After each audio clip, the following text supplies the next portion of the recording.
Olá pessoal, uma satisfação estar com vocês novamente. Estamos aqui hoje para passar algumas dicas sobre direito empresarial para o 10º exame da ordem, que está praticamente aí na sua iminência. Meu nome é Cristiano de Souza, sou professor nessa cadeira aqui na Instituição Verbo Jurídico e vamos apenas conceituar algumas questões da banca FGV.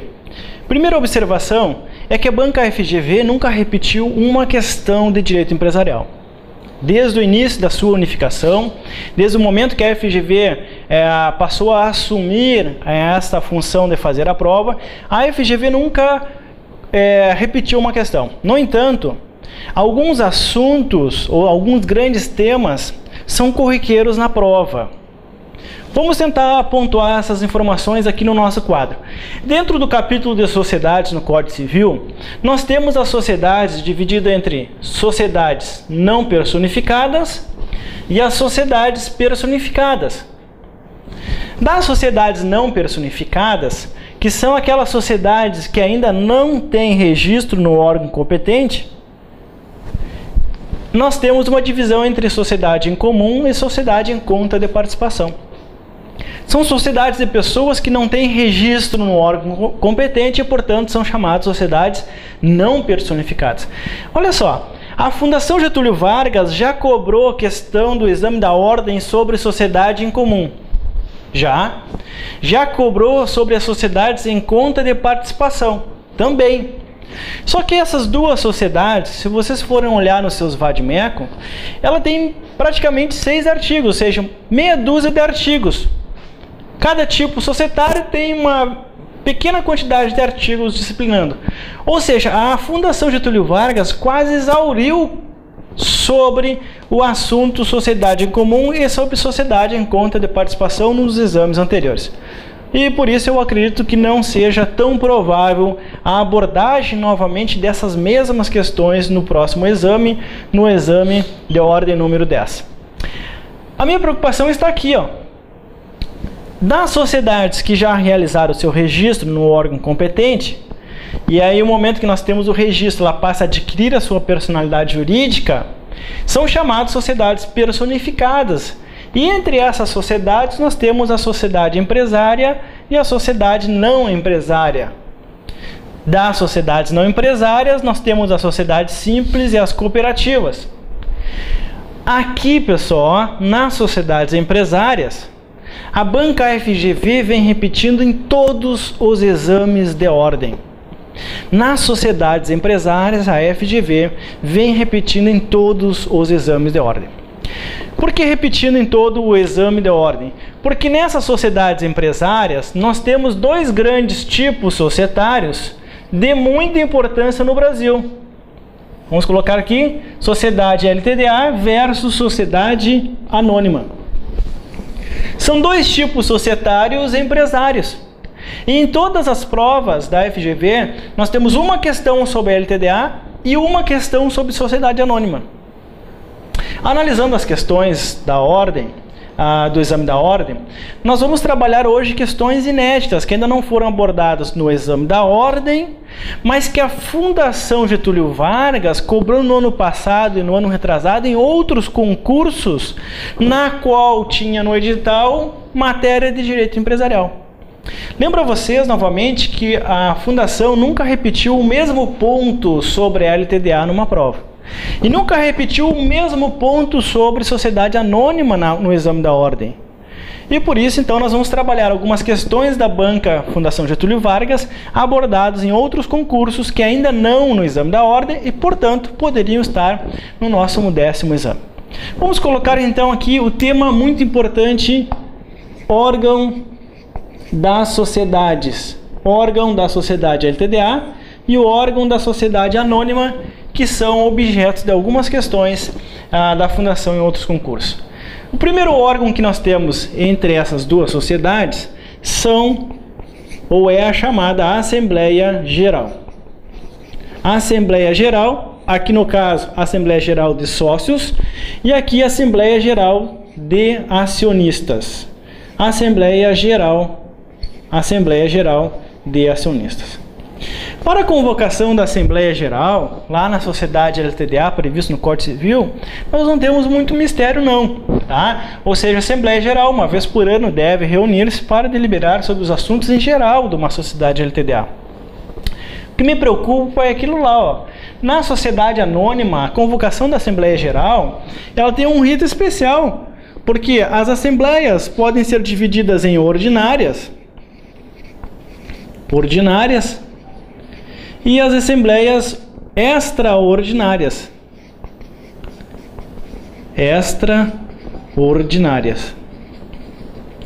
Olha só que interessante. As assembleias ordinárias, elas são realizadas uma vez por ano para deliberar sobre assuntos corriqueiros. Só que para convocar essas pessoas a vir a presenciar uma assembleia ordinária, olha só, eu preciso ter um quórum de instalação de no mínimo 1/4 dos acionistas. Então eu preciso, para instalar uma Assembleia Geral, um quórum mínimo de 1/4. Uma vez que essa Assembleia já esteja instalada, eu tenho que deliberar sobre os assuntos que estão na pauta da Assembleia. E para a aprovação da matéria que está sendo deliberada, eu preciso de um quórum de maioria absoluta dos presentes. Então o que acontece? Eu tenho quórum para a instalação de no mínimo 1/4 do capital e um quórum de aprovação na deliberação de maioria absoluta. Olha aqui o perigo disso. Se essa Assembleia Geral da Sociedade Anônima tiver o objetivo de alterar o estatuto social dessa Assembleia, eu tenho que ter um quórum de instalação mais qualificado. Ou seja, nas assembleias ordinárias para deliberar sobre capital social, sobre o superacho que ficou na sociedade, eu preciso apenas de um quórum de instalação de 1/4 e maioria absoluta para a aprovação. Agora, para alterar o estatuto de todo o meu tipo societário, eu preciso de um quórum de instalação de 2/3. No entanto, para aprovar a alteração do estatuto, eu preciso de maioria absoluta. O que muda é apenas no quórum de instalação. Se for para alterar o estatuto de uma sociedade anônima, eu preciso de um quórum qualificado de 2/3. Se for para matérias de rito normal, apenas um quórum de 1/4. Isto aí, esses quórums, não tem na sociedade LTDA. E chama muita atenção na hora da prova para a fundação. O segundo órgão que nós temos, vamos colocar aqui uma lista. O segundo órgão que nós temos dentro da sociedade anônima, dentro das sociedades anônimas, é o Conselho de Administração.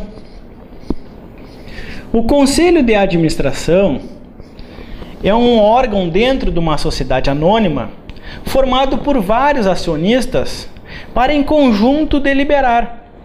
E uma vez deliberado, esse Conselho de Administração vai passar essas ordens para a diretoria. A diretoria, pessoal, é o órgão de execução das normas. Vamos colocar aqui, ó, execução das normas do Conselho de Administração. A pergunta que mais cai em prova na Fundação Getúlio Vargas é: a formação do Conselho de Administração é de caráter obrigatório? Todas as sociedades anônimas precisam ter? Não. Muito cuidado, pessoal. O Conselho de Administração não é de caráter obrigatório, é facultativo. O Conselho de Administração é de caráter facultativo, não é obrigado a ter nas sociedades anônimas. Esta é a regra. Vírgula. Nós temos 3 exceções em que o Conselho de Administração é obrigatório numa sociedade anônima. Primeiro, se for uma sociedade anônima, vamos colocar aqui, Sociedade Anônima de Capital Aberto. Sociedade Anônima Aberta. O que é uma sociedade anônima aberta? É uma sociedade anônima que vende suas ações na Bolsa de Valores. Segunda sociedade que é obrigatório ter conselho de administração é a sociedade, vamos colocar aqui sociedade, com capital autorizado. O que são sociedades com capital autorizado? São sociedades que, para aumentar o seu capital, deveriam, em regra, convocar uma Assembleia Geral para deliberar sobre o assunto do aumento do capital. Mas, uma vez já instituído no seu estatuto a possibilidade de aumentar sem a convocação da Assembleia, significa dizer que o próprio Conselho pode deliberar sem mesmo a aprovação da Assembleia, porque já está no estatuto. Então, as sociedades de capital autorizado também têm como obrigatório o Conselho de Administração. E a última informação são as sociedades de economia mista. Sociedade de economia mista são obrigatórias terem o Conselho de Administração. Então a informação correta é: o Conselho de Administração é um órgão facultativo na sociedade anônima, salvo nos casos de sociedade aberta, sociedade de capital autorizado e sociedade de economia mista, que precisam obrigatoriamente ter o Conselho de Administração. O terceiro órgão é a diretoria. A diretoria é um órgão obrigatório em todas as sociedades anônimas. Tendo ela um conselho de administração ou não, a diretoria sempre será um órgão obrigatório. É nessa diretoria que nós temos os diretores, chamado também de administradores dessa sociedade. Então, o último órgão que nós temos de uma sociedade anônima é o Conselho Fiscal. O último órgão que nós temos de uma sociedade anônima é o Conselho Fiscal. Cuidado, hein? O Conselho Fiscal numa sociedade anônima pela Lei 6404 é de constituição obrigatório. O Conselho Fiscal é de constituição obrigatório, mas de execução ou de funcionamento facultativo. Lembra vocês que eu posso ter um conselho fiscal devidamente previsto, mas que não haja aí o seu funcionamento. Ou seja, a constituição do conselho fiscal é obrigatório, mas o seu exercício facultativo, ou seja, eu não preciso ter ele como atuante. Para fechar esse assunto aqui, vamos então dizer que a sociedade anônima tem 4 órgãos. A Assembleia Geral formada pela Assembleia Ordinária e Assembleia Extraordinária, sendo que para a instalação dessas assembleias eu tenho um quórum específico, mas o quórum de aprovação sempre maioria absoluta. O segundo órgão que eu tenho é o Conselho de Administração. Lembro a vocês, o Conselho de Administração é um órgão facultativo, nas sociedades abertas, na sociedade de capital autorizado e na sociedade de economia mista, nós temos então o funcionamento obrigatório do Conselho de Administração. A diretoria, por sua vez, é o órgão de execução das deliberações do Conselho de Administração ou da Assembleia Geral, é de constituição e funcionamento obrigatório. E o Conselho Fiscal, por sua vez, a sua instituição é obrigatória, mas o seu funcionamento é facultativo. Muito cuidado, porque aqui na sociedade LTDA eu também tenho uma Assembleia Geral, só que eu não tenho o conselho, de administração. Não tenho previsto conselho de administração na LTDA. Eu não tenho previsto também na LTDA a matéria diretoria. Mas eu tenho previsto no Código Civil, nós temos como previsão no Código Civil o Conselho Fiscal. Ou seja, no Código Civil eu tenho a previsão da Assembleia Geral na LTDA e a previsão também de um Conselho Fiscal. Só que olha só, na sociedade anônima o Conselho Fiscal é obrigatório, a sua constituição é obrigatória, embora seu funcionamento facultativo.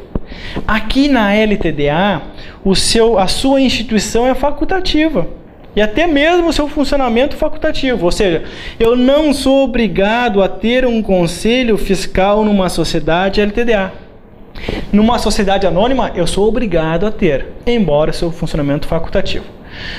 Cristiano, se eu não tenho conselho de administração e não tem diretoria aqui numa LTDA, quem é que vai administrar essa sociedade? Quem vai administrar essa sociedade é o administrador. é o administrador, pessoa física ou até mesmo uma pessoa jurídica, que vai administrar essa sociedade. O administrador pode ser constituído logo no início da formação dessa sociedade, através de um contrato social, ou então em ato separado, devidamente deliberado numa Assembleia Geral para constituir esse administrador. Então, lembrando que na sociedade LTDA, os órgãos nós temos como a Assembleia Geral, o administrador, que faz a função toda administrativa, e o conselho fiscal. Eu não falo em conselho de administração e diretoria numa sociedade LTDA. Tá certo? Então, o administrador aqui dentro de uma sociedade LTDA é a pessoa que faz a execução dentro da própria sociedade. Muito cuidado com essas pegadinhas. Conselho fiscal, na LTDA ele não é obrigatório, na sociedade anônima é obrigatório. No entanto, de execução ou de funcionamento facultativo. A diretoria sempre vai existir numa sociedade anônima e o administrador sempre vai existir numa sociedade LTDA. O conselho fiscal ele não é obrigatório nem na sociedade LTDA, nem na sociedade anônima. Vírgula. Na sociedade anônima ele passa a ser obrigatório nas sociedades abertas, sociedades de capital autorizado, sociedade de economia mista. Banco do Brasil é um exemplo de sociedade de economia mista na modalidade SA, que é obrigado a ter um conselho de administração. Cuidado, porque essa informação já foi objeto da prova FGV. E nas assembleias gerais, nós temos então tanto a Assembleia Geral Ordinária quanto a Extraordinária. Pessoal, essa era a nossa pequena revisão, assim, tipo dica para a prova. Saliento ainda para vocês uma olhadinha peculiar sobre recuperação judicial, recuperação extrajudicial e falência, tá? Nos tópicos mais básicos a respeito dessa matéria. Primeiro, sobre a questão dos efeitos da sentença na recuperação judicial, dos efeitos da sentença da falência. 2 pontos muito abordados na prova da Fundação Getúlio Vargas. Na parte ainda de falências, artigo 129, artigo 130, 131 e 132 são objetos importantes. No próximo bloco nós vamos trazer então as questões ou as dicas de direito do consumidor. Fiquem no aguardo e em seguida começaremos.